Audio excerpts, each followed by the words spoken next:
I can't sleep.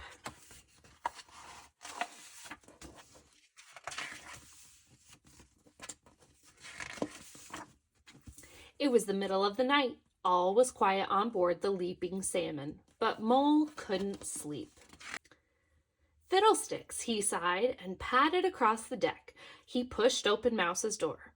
Mouse, Mouse, he called, I can't sleep. Can I come in here with you? Mouse yawned and peered at Mole in the moonlight. Sure, he said, don't forget your blanket. While Mole plumped up the pillows, Mouse had an idea.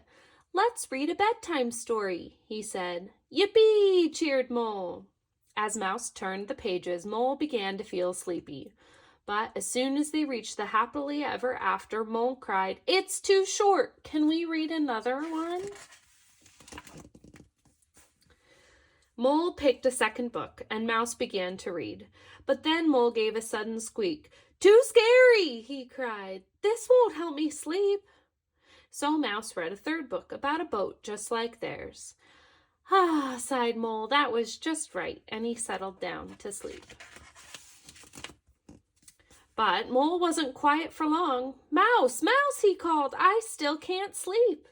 Why not? Asked Mouse. It's too dark, said Mole, and I can't stop thinking about the scary story.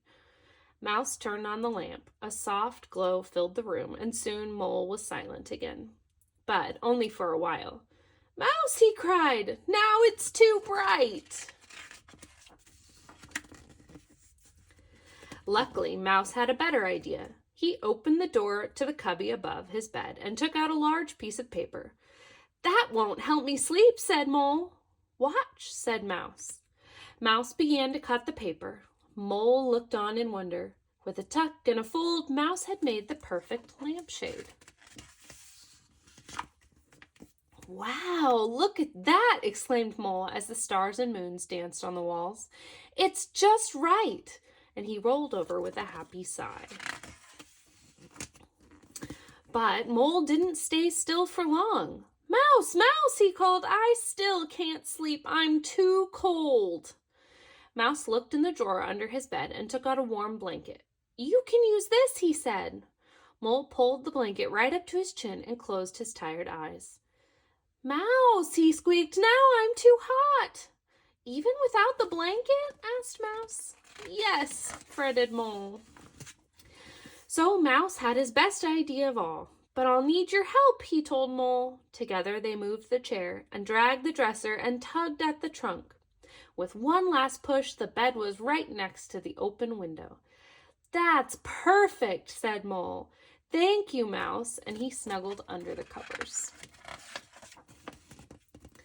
At last, all was peaceful. The river lapped gently, a frog croaked softly, and everything was quiet aboard the Leaping Salmon. But not for long. Mole, Mole, cried Mouse, I can't sleep. It wasn't too dark or too light, and it wasn't too hot or cold. What could be wrong?